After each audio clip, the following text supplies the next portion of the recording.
Well, I did my first chapter of my life, starting life, on my personal testimony with the abusive, dysfunctional family I lived in, whereupon I started being friends with a family. My friend Doug was the son of that family, and we went to church. And through there, we went to a Billy Graham crusade, and I trusted in Christ through John 3:16, trusted alone in Christ alone for salvation. And that began my real life. Now I'm on my own as a young man in my early 20s, where my family had rejected me from fellowship with them because I was a Christian and I shared my faith all the time. So from here on in, it was just a matter of time before I was out on my own. I was elated about what happened at Madison Square Garden and told everyone in my family, even Pop. That just served to put another nail in my coffin that represented my being dead to my family. I went away to boarding school, then college, and then was finally told to stay completely away. Mom visited me to give me birthday and Christmas presents behind Pop's back. It was forbidden to do that, so she did it behind his back. And it was nice having her there. Sometimes I came over to do the son thing, use her laundry machines, before Pop came home. Other than that, family life was what little there was of it was over. Mom died shortly thereafter, and Pop moved to Florida to marry another caretaker. I went through the basic Bible study of the Gospel of John that the Billy Graham Evangelistic Association gave me, and then there was nothing. So after a brief, frantic, and futile search for a place to learn how to grow in my faith, I rejoined the world for 27 years. There was simply no place to go that taught anything but churchianity and sermonettes for Christianettes that I could find. While living in Cunningham Heights, my first apartment was in Cunningham Heights in Queens in New York City. The neighborhood sounded impressive. I was sandwiched between Jamaica and Bayside, Queens. A 10-minute walk, one bus, and 2 subways to work. I never saw so many cockroaches. Some of them were 2-legged. One step above public housing. But the rent was affordable. Making ends meet compelled me to get a roommate, and that's where Bobby came in. He was in a brother squadron at the Naval Air Station in Brooklyn, where I did my reserve duty. I interviewed with Republic Steel and got the job. Bobby said, "Robert, you're too naive. You're never going to make it big." I also could figure out why my car's gas gauge kept going down so fast. I left my car home all week, and I took the bus and subway to work. One day I came home early and found it in a different spot with the engine warm. Bobby had been using it for months. He was right, I was naive. I discovered I could pay all the rent all by myself. So Bobby left me hanging on the rent most of the time anyway. Some Navy buddy he was. Had to let Bobby and the car go to keep my sanity and make ends meet. You really learn a lot about people when you become roommates. But I still hung on to my dream of CEO. Chapter 2, Republic Steel. The Green Monster. I paid my dues at the order desk for a year. It was time to be put on the road. Sales manager Charlie added a few unfair things I had to do first. Get married and pay for my own sales car until he could find a cheap one. That's what I needed to be promoted. Get married and find a cheap car. He said, "I gave Frank Visco a brand new sales car and he just quit on me. I can't let that happen again. And he was single like you, so you got to earn your way to the job." I was really angry about the way I was being treated. Nevertheless, I got married to Rosemary. I was dating her anyway, and brought a friend's Rambler station wagon for $400. The car ran rather noisily, but it ran well, had a cracked muffler, and smoked a lot. It got the job done, so I traveled the highways of New York City and Long Island as an official manufacturer's rep for Republic Steel Corporation in sales. It was exhilarating. I got in the habit of parking the Green Monster Rambler far away. Rosemary and I attended our first formal dinner held by the corporation in Manhattan, dressed in our finest. I drove the official Republic Steel sales car, the Rambler, into the hotel parking garage. We were sandwiched in between 2 Cadillacs. When the Cadillac in front of us was driven away, the attendant's face dropped. There was the Green Monster. He remained professional, but gave us our ticket anyway and got in the driver's seat. The smoke from the cracked muffler settled down around us and whisked out of the garage into the night air. Rosemary and I quickly moved away so no one could identify us with this car.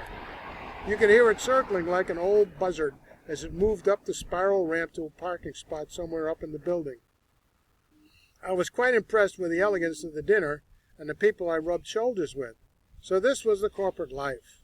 I had forgotten all about my social flaw in the parking garage. At the end of this dinner, we found ourselves amongst a group of well-dressed corporate executives and their wives waiting for the chariots in the parking garage.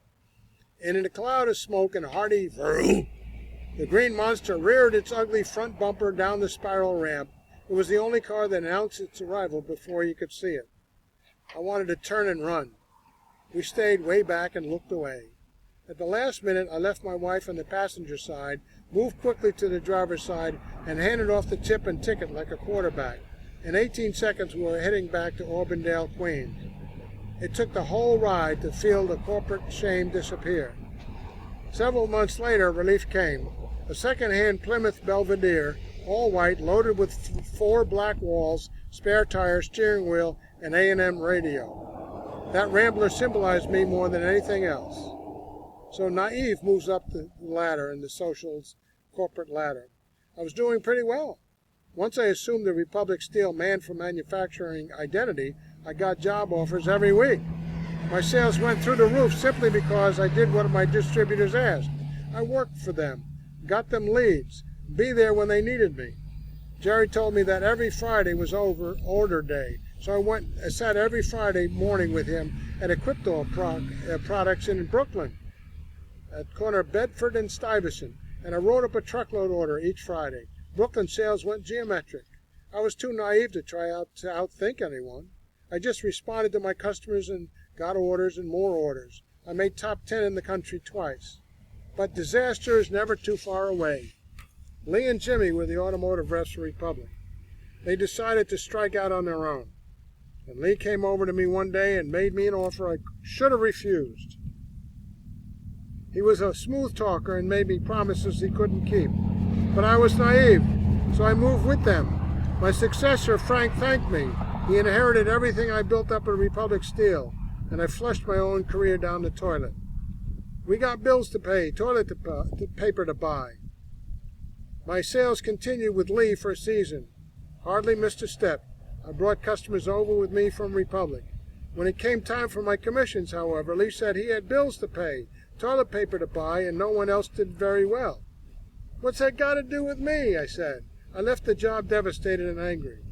I didn't have a written contract, so I'm on the road again. Chapter 3, Spiral Steel. Musical chairs. Spiral Steel was one of my dealers at Republic. He offered me a job several times. I liked Herbie. Who didn't? This time Herb said hi, his Brooklyn sales rep was quitting, so the territory was open. I jumped at the offer, but the music stopped and I was left standing while Hi changed his mind and sat down in my chair. Okay, how about New Jersey, Herb said. I'm on my own. I have no choice. I got to take something. So he didn't advertise there, so no New Jersey phone number, no catalogs, no stock. I pay all my sales expenses, and it costs too much to deliver across the river. And worst of all, no incoming sales calls. It was 100% cold calls. I considered for 2 days and chose a life insurance career instead. Things were desperate with Rosemary expecting. At least I got a draw. Ironically, it was all cold calls and canned sales pitches. A year of killing people off for commissions for life insurance, and I was ready for Spiral Steel in New Jersey, but maybe I could negotiate something better than cold calls. I talked Herbie into giving me a chance to bid on subcontract work. I spent a lot of time in an architect's plan room in Clifton, New Jersey, estimating job costs for anything I could get my hands on. Contracts I negotiated were real tight, but Herbie said he had competitive installers that could do the work. Herbie always seemed to have a few tricks up his sleeve. Didn't know they would backfire. Lesson 1 in Perth Amboy High School. The company landed Meet Our Locker Company as a supplier. I won a big contract for lockers at the new high school in Perth Amboy, New Jersey. Herbie tried to squeeze more profit out of the job with one of his tricks, using non-union labor. He only spoke Spanish, so our crew stood out like sore thumbs and we got caught. We didn't get fined, but we had to use Louis and Carmine from Long Island Union. They did a good job, but they were expensive. Years later, I found out that Herbie had accounting charge the job with dozens of phony fees for his roving installer to cover the cost of downtime. I hardly made anything on the contract. Instead of tens of thousands, I made 1,000. Contracts continued to come in, though. The profit margin was not as high as industrial sales. The volume made up the difference. If Herbie didn't play games, but he did. I tried bidding on other products. My favorite was chalk and tackboard work. Volume jumped quickly, but my income mysteriously lagged behind. Herbie's commission system was so complex that it was months behind, another one of his tricks, so I never did get paid everything. The significance of labor. Bill had done a few carpenter jobs for the company. He had a crew that worked with him. I went to his home in Whitestone, Queens to check him out. The house needed a coat of paint and the clothes the family wore were threadbare. I wondered with his expertise why they were so poor. So I sent Bill over New Jersey and New York, all over. Jobs were completed and I began to negotiate more contracts. We were getting into a rhythm. Bill and his family thanked me so many times for rescuing them, but I felt embarrassed. One day a job superintendent called to tell me he had a problem with Bill. I went to the site that afternoon. He was singing Irish songs while taking slugs from a quart of beer he held in his hand as he worked. He kept his rhythm. His rhythm kept to his singing, with huge screwdriver punching anchor holes into the classroom wall. The holes went through to the outside hallway, hundreds of them. He was drunk and exhausted. Shortly after this, Bill had a heart attack on the Whitestone Bridge, and he wasn't even 40 years old. So without Bill, the rest of the crew fell apart. I farmed the rest of the work out to competitors, tens of thousands of dollars. They made the money I might have made. I retired from the chalkboard business, one more dream shattered. Just throw it on the pile over there. Camping out in the cafeteria. Well, there were always locker contracts to bid on. I got the job at Ocean County College in South Jersey. Herbie sent his non-union crew from the Bronx. They had no idea how far away the job was. The money he promised them was despicably low. They got there by bus with all their tools, and it took the whole day. So the walk from the bus stop was miles. There was no place for them to sleep on the campus. That wasn't part of the deal, so they slept in the cafeteria. They used sterno stoves to heat up their food. They looked a little out of place the next morning when students started to arrive on the campus. None of them spoke English.